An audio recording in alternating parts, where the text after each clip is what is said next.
Hello mai gida kana baro. Allah malam saurara ka ji.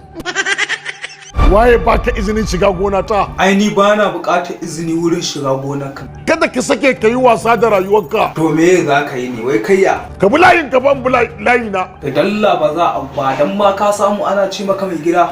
Kai ne kaje gaya mu irin wannan maganganun? An je an faɗa maka duk abin da za ka yi kai.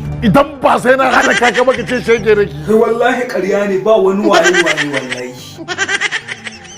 Na rantse da Allah ka kiyaye haduwa ta da ni da kai. To mu haɗu mana idan mu haɗu za ka kashe ni.